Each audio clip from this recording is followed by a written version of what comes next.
하나님 말씀은 오늘 마태복음입니다.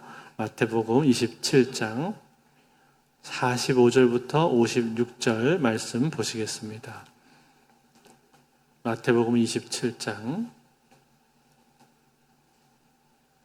45절부터 56절까지 한 절씩 우리 교독해서 읽겠습니다.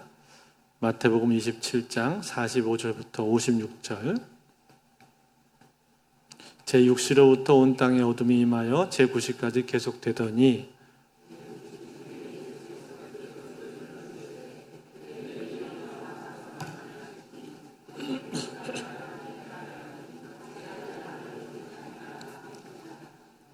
거기 섰는 자 중 어떤 이들이 듣고 이르되 이 사람이 엘리야를 부른다 하고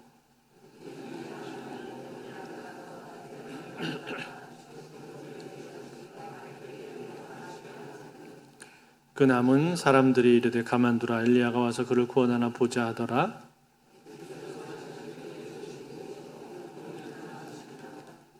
이에 성소 휘장 위로부터 아래까지 찢어져 돌이 되고 땅이 진동하며 바위가 터지고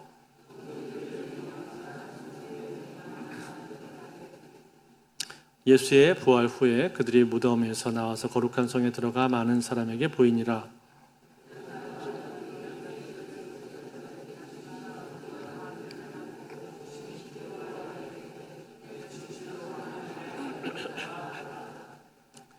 예수를 섬기며 갈릴리에서부터 따라온 많은 여자가 거기 있어 멀리서 바라보고 있으니 그 중에는 막달라 마리아와 또 야고보와 요셉의 어머니 마리아와 또 세베대 아들들도 어머니도 있더라. 아멘.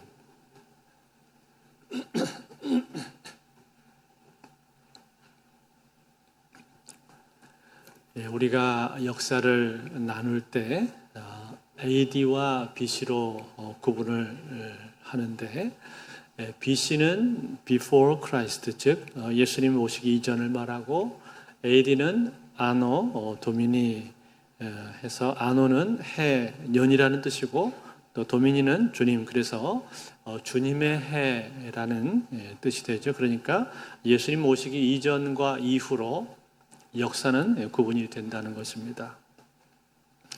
그만큼 예수 그리스도께서 이 땅에 태어나신 이 사건은 중요한 사건입니다. 그런데 예수님이 태어난 사건 못지않게 중요한 사건인데 그것은 바로 예수님이 죽으신 사건이죠. 즉 예수님의 탄생과 죽음, 이것은 역사 속에서 가장 중요한 사건이 되는 것입니다. 오늘 우리가 읽은 이 본문에는 예수님께서 돌아가시는 장면이 나오고 있습니다. 예수님은 우리가 잘 아는 것처럼 십자가에서 돌아가셨습니다. 그렇다면 여러분, 예수님께서 돌아가신 이 사건이 오늘 우리에게 주는 의미가 무엇입니까? 오늘 우리는 이 성금요일을 맞이해서 예수님의 죽음이 나타난 이 본문을 함께 우리가 묵상을 해보면서 이 십자가 사건이 어떻게 해서 이루어지게 된 것인가, 또 그것이 우리에게 주는 메시지가 무엇인가 하는 것을 함께 생각을 해보기를 원합니다. 먼저 45절에 보니까 이렇게 나옵니다. 제6시로부터 온 땅에 어둠이 임하여 제9시까지 계속되더니, 제6시라는 것은 난 12시를 말하는 거죠. 히브리 사람들은 오전 6시를 0시로 보고 그때부터 시간을 계산을 했었기 때문에 6시면은 정오가 되고 제9시는 오후 3시가 되는 겁니다. 그러니까 한참 해가 중천에 떠 있어야 될 그런 시간인데 그때 어두워지기 시작했다라는 겁니다. 그래서 온 땅에 어둠이 임했다. 무려 3시간 동안이나 캄캄한 어둠이 지속이 되었다라는 거죠. 그때 사람들이 느꼈을 그 두려움이 얼마나 컸겠습니까? 아마 대부분 뭔가 심상치 않은 기운을 느끼면서 사람들은 두려워했을 것입니다. 그렇지만 하나님께서는 당신의 그 아들이 십자가에 달리는 그 장면을 참아 보실 수가 없으셨는지 온 땅을 어두움으로 다 뒤덮으셨습니다. 마치 이스라엘 백성들이 출애굽을 하기 직전에 10가지 재앙 가운데 흑암의 재앙이 있지 않았습니까? 그것처럼 캄캄한 어둠이 온 땅에 다 임하게 되었다라는 겁니다. 예수님은 아침 일찍부터 이미 재판을 받으시고 채찍질을 많이 당하셨기 때문에 또 십자가를 지고 골고다 언덕까지 올라가셨기 때문에 그 몸이 지칠 대로 지쳐 있으셨습니다. 그래서 십자가에 못 박히셨을 때 다른 사람들에 비해서 예수님은 오래 버티지 못하셨습니다. 여러분, 예수님께서 달리신 이 십자가, 예수님은 십자가형을 당하셨는데 이 십자가형은 어떤 것입니까? 이것은 본래 베니게와 카르타고 사람들에 의해서 처음 시작된 것인데 로마에도 이것이 들어와서 일반적으로 시행이 됐었습니다. 그렇지만 그 잔혹성 때문에 이것은 로마 시민들에게는 시행되지가 않았고, 범죄자들 중에서도 노예라든지 타국인들, 그 중에서도 악질적인 범죄자, 예를 들면 산적이라든지 화적이라든지 혹은 폭동을 선동한 자라든지 이러한 민중의 원수들에게만 시행이 되었던 극형 중의 극형이 바로 이 십자가형이었습니다. 양 손에 못을 박고, 그리고 두 다리를 포개서 거기에 못을 박고, 그리고 몸의 무게를 지탱하기 위해서 세로로 세워진 그 나무의 버팀대를 만들어서 엉덩이 쪽을 지탱하게 했습니다. 때문에 이 십자가에 매달린 죄수는 두 다리를 제대로 펼 수가 없고 계속 근육이 뒤틀린 그런 상태에서 매달려 있게 됩니다. 어깨가 탈골이 되게끔 되어 있고 무려 1000번이나 넘게 기절했다가 깨어나기를 반복을 하게 되는데, 그처럼 그 고통이라고 하는 것은 우리의 상상을 초월하는 것이라고 합니다. 그런 가운데서 시간이 지나게 되면 이제 숨을 제대로 쉴 수가 없어서 심장이 터져서 죽거나 혹은 심정지로 죽게 되는데, 그날 그 예수님의 옆에 있었던 그 강도들처럼 오래 매달려 있었던 사람들은 그들의 고통을 줄여주기 위해서 다리를 꺾어서 순간적으로 죽음에 이르게 하기도 했습니다. 그렇지만 예수님은 이미 몸이 너무 지쳐 있으셨기 때문에 십자가에 매달린 지 6시간 만에 숨을 거두셨습니다. 그래서 예수님은 구약 성경에 예언된 말씀 그대로 그 다리가 꺾이지가 않았고, 그저 죽었는지 확인하기 위해서 군사들이 옆구리에 창을 찔렀다고 그렇게만 되어 있습니다. 그런데 여러분, 그 예수님께서 돌아가시기 직전에 그때 마지막 순간에 예수님께서 하신 말씀이 있었습니다. 그것이 무엇입니까? 오늘 46절에 나오는 말씀인데 46절 우리 한번 같이 볼까요? 같이 한번 읽겠습니다. 시작. 제9시쯤에 예수께서 크게 소리 질러 이르시되 엘리 엘리 라마 사박다니 하시니 이는 곧 나의 하나님 나의 하나님 어찌하여 나를 버리셨나이까 하는 뜻이라. 엘리 엘리 라마 사박다니, 나의 하나님 어찌하여 나를 버리셨나이까, 이렇게 예수님께서는 말씀을 하셨습니다. 여러분, 마지막 순간에 예수님께서 이 말씀을 하신 이유가 무엇입니까? 그것은 예수님께서 십자가상에서 당하신 그 고통, 그 고통은 육체적인 고통, 이루 말로 다할 수 없이 큰 고통이었지만 뿐만 아니라 사람들로부터 조롱당하고 멸시당하고 모욕을 겪었던 그 정신적인 고통 역시 말로 다할 수 없는 그러한 고통이었지만, 그보다도 더 크고 그보다도 더 가장 고통스러운 것이 있었다는 거예요. 그것이 무엇입니까? 그것은 바로 하나님 아버지로부터 버림을 당하는 고통이었습니다. 즉 하나님과의 관계가 끊어지게 되는 그러한 고통이었다라는 거예요. 그것이야말로 도저히 견딜 수 없는, 예수님이 도무지 참을 수 없고 견딜 수 없는 그러한 고통이었다는 거예요. 그래서 이처럼 마지막 순간에 예수님은 하늘을 향해서 울부짖고 계신 겁니다. 나의 하나님 어찌하여 나를 버리셨나이까. 마치 하나님께서 나를 버리셨구나 하는 생각이 들 정도로 그렇게 예수님은 고통스러우셨다는 거예요. 그 고통이 얼마나 컸던지, 살이 찢기고 뼈마디가 끊어지는 그 고통보다도 더 큰 고통, 더 큰 아픔이 1000배나 10,000배나 더 큰 아픔이 주님의 마음속에 있었다는 것입니다. 왜냐하면 그것이야말로 죽음이었기 때문에, 진짜 죽음이었기 때문에. 진정한 죽음의 본질은 무엇인가? 그것은 하나님과의 관계가 끊어지는 것이 진정한 죽음 아닙니까?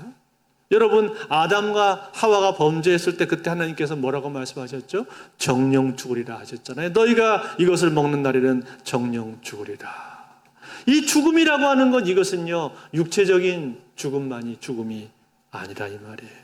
영적인 죽음이 있는데 그 영적인 죽음이 뭡니까? 바로 하나님과의 관계가 끊어져 버리는 것, 그것이 바로 영적인 죽음이라는 거예요. 생명의 근원이신데 생명의 근원이신 하나님과의 관계가 끊어지면 그것은 영적인 죽음입니다. 그런데 지금 예수님께서 겪고 계신 그 고통이 바로 이 고통입니다. 영적인 죽음을 겪고 있는 거예요.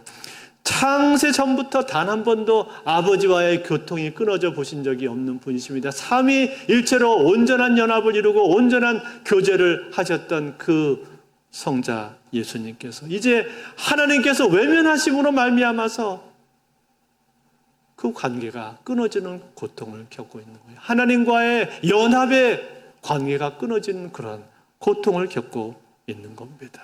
온전한 사랑의 교제 가운데 거하셨던 분이신데 그 관계가 깨지고 하나님하고의 교제가 단절되었을 때 그 순간은 우리 예수님에게 있어서는 어둠 중에 어둠이고 흑암 중에 흑암이고 죽음 중에 죽음이었다는 사실이에요. 마치 지옥과 같은 그러한 경험을 지금 예수님이 하고 계신 것입니다. 그래서 이처럼 고통스럽게 하늘을 향해서 주님을 울부짖고 있는 거예요. 이게 엘리 엘리 라마 사박단이었습니다. 그런데 여러분, 참 놀라운 사실은 무엇입니까? 주님께서 이렇게 처절하게 고통을 당하시면서 죽어가셨는데 주님이 이렇게 죽으셨기 때문에 오늘 우리는 어떻게 된 것입니까? 우리는 살아나게 된 겁니다. 우리는 살아나게 된 것이고 우리는 생명을 얻게 된 거예요. 이게 얼마나 놀라운 일입니까? 그래서 베드로전서 3장 18절 우리에게 이렇게 말해주고 있습니다. 그리스도께서도 단번에 죄를 위하여 죽으사 의인으로서 불의한 자를 대신하셨으니 이는 우리를 하나님 앞으로 인도하려 하심이라. 육체로는 죽임을 당하시고 영으로는 살리심을 받으셨으니 주께서 죽으심으로 말미암아 우리는 생명을 얻게 되었다고 말씀을 해주고 있는 거예요. 새로운 생명을 얻게 되었다는 거예요. 저도 저의 인생 속에서 새로운 생명을 얻었던 날이 있습니다. 제가 대학 때 입학하고 얼마 되지 않았을 때 여름 수련회에 갔었는데 그 여름 수련회 현장에서 저는 주님을 만났습니다. 찬양하는데 한없이 눈물이 흘러내리면서 그날 저는 알게 되었습니다. 주님이 살아계시구나. 그리고 그 하나님이 나를 사랑하신다는 걸 알았습니다. 그 예수 그리스도의 십자가로 내 죄가 깨끗이 씻긴 것을 알게 되었습니다. 그리고 그날 저는 하나님의 자녀가 되었고 그리고 제 마음은 평안해졌습니다. 그날 제가 경험한 것은 세상에서는 겪을 수 없는 거였습니다. 세상에서는 겪어본 적이 없는 그러한 평안이 물밀듯이 제 마음속에 밀려왔습니다. 그리고 그날 이후로는 저는 한 번도 영생을 의심해 본 적이 없습니다. 저는 새롭게 태어났고 생명을 얻게 된 것입니다. 사랑하는 성도 여러분, 그렇습니다. 하나님께서는요, 우리에게 생명을 주시는 분이십니다. 그 생명은 어떻게 해서 우리에게 온 것입니까? 그것은 바로 예수 그리스도의 십자가로 말미암아 우리에게 온 것인 줄로 믿습니다. 예수님이 십자가에서 처절하게 죽으셨기 때문에 마지막까지 주님이 피 한 방울 안 남기고 다 쏟으셨기 때문에 그 처절한 죽음으로 말미암아 우리는 새로운 생명을 얻게 되었다는 거예요. 할렐루야. 그런데 그날 거기 서 있던 사람들은 예수님이 외치는 이 말씀을 듣고 그것이 엘리야를 부른다라고 생각을 했습니다. 엘리야가 죽음을 보지 않고 병거 타고 하늘로 올라갔으니까 마치 엘리야처럼 하늘로 올라가기 위해서 지금 엘리야를 찾고 있는 것인가? 그러면서 과연 정말 엘리야가 내려와서 그렇게 그를 구원하나 보자 그러고 있었습니다. 그리고 나서 예수님 마지막으로 크게 소리 지르면서 다 이루었다라고 말씀하시면서 마지막 숨을 거두셨습니다. 그런데 여러분, 그 예수님께서 영원히 떠나셨을 때, 즉 마지막에 십자가에서 숨을 거두는 그 순간에 예수님의 그 영원히 떠나시는 것과 동시에 놀라운 일이 일어나게 되었습니다. 그것이 무엇입니까? 오늘 51절에 나오는 내용입니다. 51절 우리 한번 같이 읽겠습니다. 51절 시작.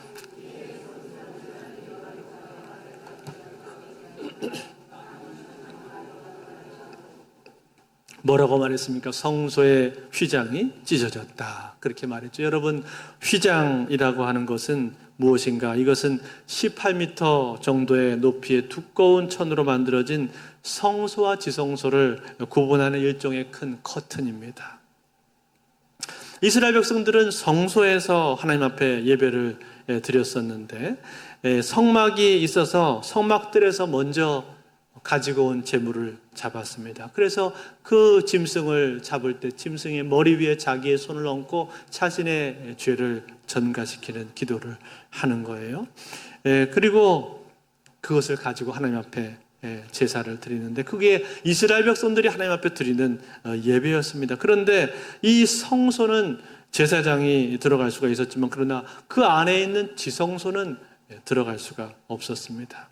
그 지성소는 누구만 들어갈 수 있습니까? 1년에 딱 한 번 대제사장만 들어갈 수 있습니다. 그것도 대속죄일 날 혼자 들어갈 수 있는 거예요.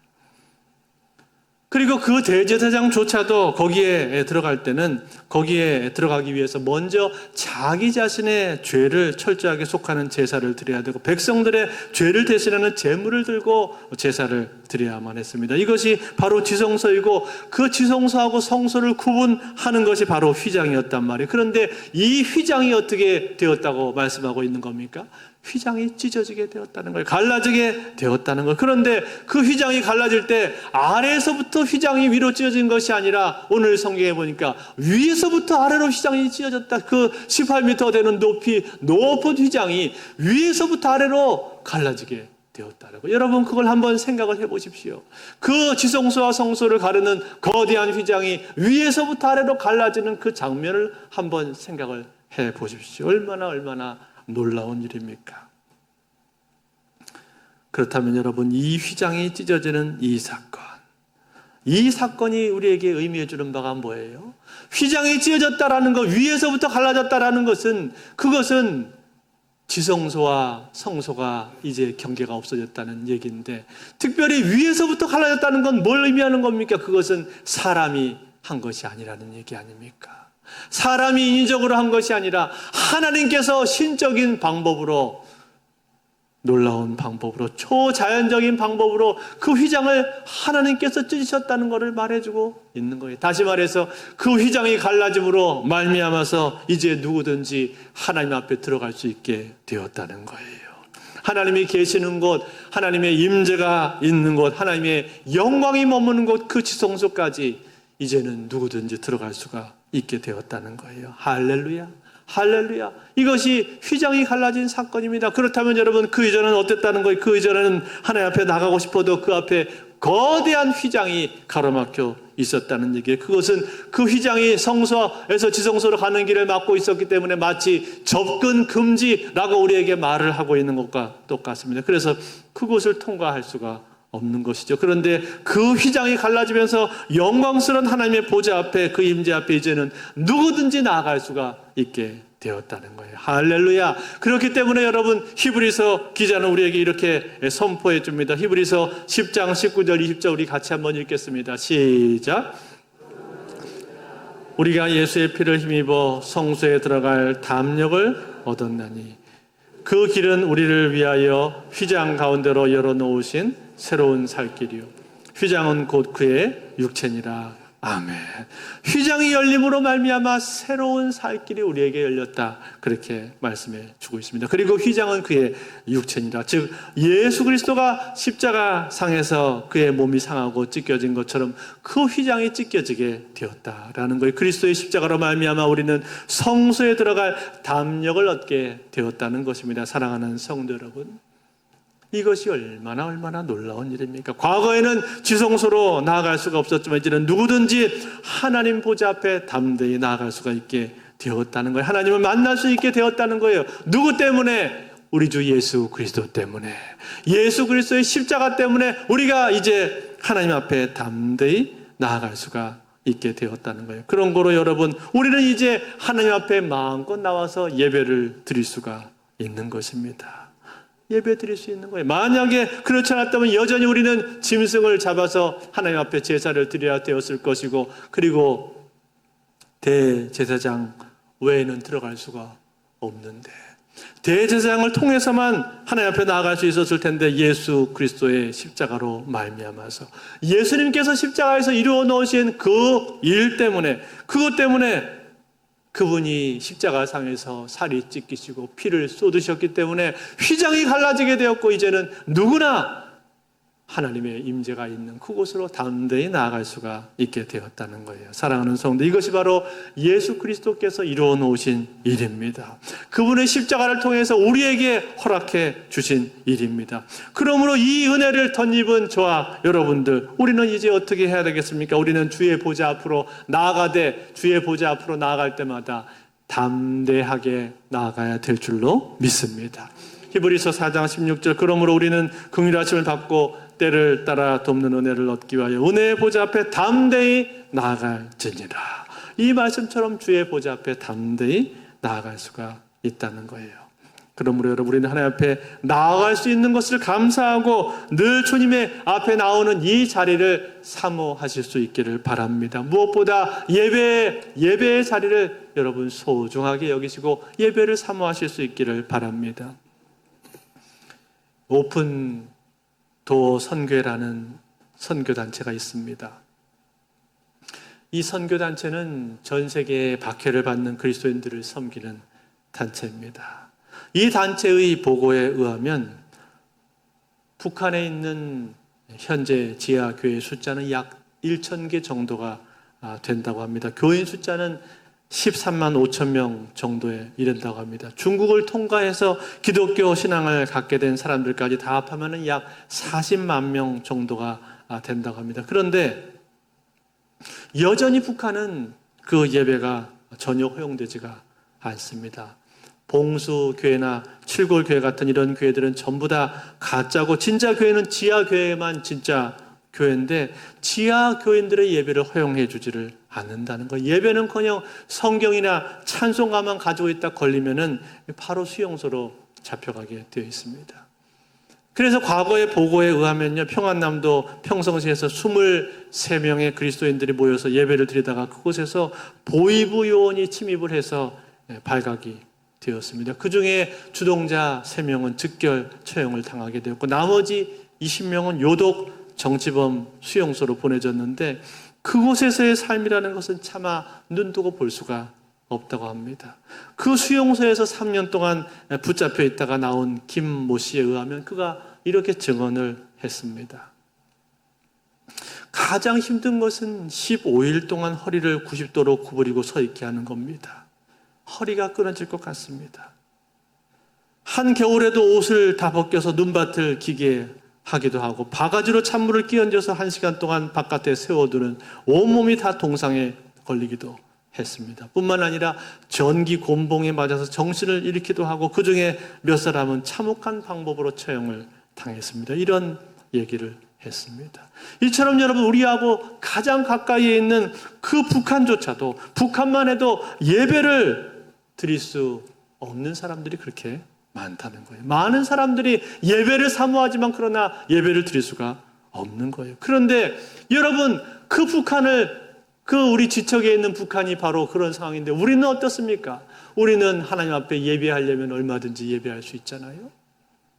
주일날 나와서 예배하고, 수요일날 나와서 예배하고, 금요일날 나와서 예배하고, 새벽에 나와서 예배할 수 있지 않습니까? 아니, 그뿐입니까? 유튜브를 틀면은 언제든지 거기서 예배가 나오고, 기독교 방송, CTS, 극동방송 등등등, 우리는 예배하려고 마음만 먹으면 얼마든지 예배할 수 있습니까? 그게 우리란 말이에요. 그런데 여러분, 우리는 그 예배를 어떻게 여기고 있습니까? 그 예배 한 번을 드리기 위해서 목숨을 거는 사람들이 있는데, 그 성경책 한 권을 갖기 위해서 목숨을 거는 사람들이 있는데 오늘 우리는 예배를 어떻게 여기고 있냔 말이에요.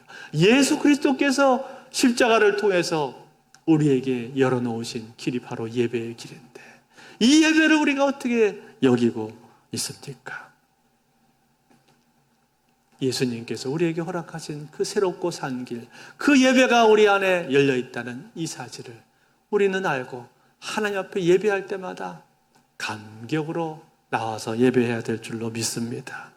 그런가 하면 여러분, 이 휘장이 찢어진 사건 외에 또 다른 사건이 오늘 본문에 또 나오고 있습니다. 무엇입니까? 51절에 보니까 땅이 진동하며 바위가 터지며 그렇게 말했습니다. 땅이 진동했다는 것은 지진을 말하는 것인데 예수님이 십자가에 돌아가시는 그 순간에 지진이 일어났다고 얘기하고 있는 거예요. 뭘 뜻하는 겁니까? 그것은 이 사건이 천지를 울리는 사건이었다라는 거죠. 단순히 한 사람의 죽음으로 끝나는 사건이 아니라 이 사건은 온 세상에 새로운 지각 변동을 일으키는 사건이었다는 거예요. 다시 말해 새로운 시대가 시작이 되었다는 것입니다. 새로운 시대. 그 새로운 시대의 가장 큰 특징이 무엇입니까? 그것은 휘장이 위에서 아래로 찢어진 것처럼 모든 믿는 사람들은 하나님 앞에 나올 수 있게 되었다는 거예요. 다시 다른 말로 바꿔서 말하면 우리의 죄의 문제가 해결이 되었다라는 것입니다. 할렐루야. 그렇기 때문에 여러분 오늘 이제 세 번째로 나타난 증표가 무엇입니까? 바위가 터진 것이죠. 바위가 터졌다는 것이 무엇을 뜻하는 것입니까? 이 바위는 단단하기가 이를 데가 없는 것이잖아요. 즉 절대로 깨지지 않을 것 같았던 것들이 깨졌다고 말하는 거예요. 절대로 깨지지 않을 것 같았는데 그것이 깨지게 되었다. 절대로 깨지지 않는 것이 뭡니까? 바로 죄죠. 죄의 벽. 즉 죄의 벽이 너무나도 두터워서 무너지지 않을 것 같았는데 그 죄의 벽이 와르르 무너져 내렸다는 거예요. 누구로 인해서? 예수 그리스도로 인해서.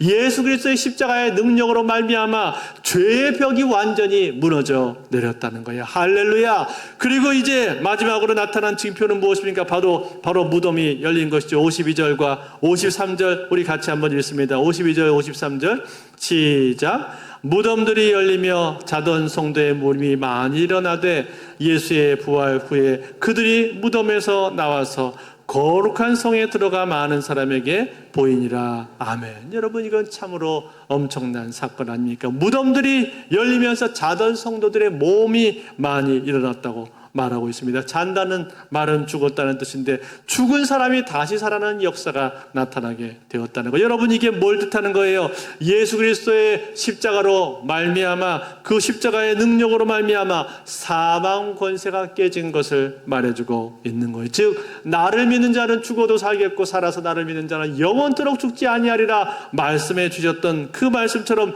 우리는 부활하게 된다는 겁니다. 부활. 이 부활의 능력을 우리에게 보여주고 있는 거예요. 다시 말해서 예수 그리스도의 십자가는 그것으로 끝난 것이 아니라 죽음으로 끝난 것이 아니라 장차 다시 살아나게 될 부활의 능력까지도 포함하고 있다라는 거예요. 사랑하는 성도 여러분, 이것이 바로 예수 그리스도의 십자가입니다. 오늘 예수님의 그 십자가, 이것은 하나님께서 우리에게 주신 가장 큰 능력이요 가장 큰 선물인 줄로 믿습니다. 예수님의 십자가는 우리가 생각할 때 감정적으로는 슬픈 일입니다. 그러나 예수님의 십자가가 없었다면 오늘 우리에게는 아무런 소망이 없는 것입니다. 예수 그리스도의 십자가가 있기 때문에 의로우신 재판장이신 하나님의 법정 앞에서 공적인 그 재판을 받는 십자가가 있었기 때문에 우리는 그 공적인 십자가를 근거로 해서 하나님 앞에 나아갈 수가 있는 거예요. 우리의 감정은 슬프지만 그러나 그리스도의 십자가가 있기 때문에 우리는 공적으로 죄사함을 받게 된 것이고 하나님의 자녀가 된 것이고 그리고 하나님의 보좌 앞에 담대히 나아갈 수가 있게 되었다는 거예요. 그러므로 사랑하는 성도들, 이것이 얼마나 놀라운 일입니까? 얼마나 감사한 일입니까? 오늘 우리는 이 십자가로 인해서 이 밤에 하나님 앞에 감사하기를 바랍니다. 그리고 그 십자가를 내 것으로 붙들고 하나님 앞에 나아갈 수 있기를 바랍니다. 날마다 그 십자가만을 사랑하며 그 십자가만을 붙들고 하나님 앞에 나아가시는 우리 모두가 다 되실 수 있기를 주의 이름으로 축원드립니다.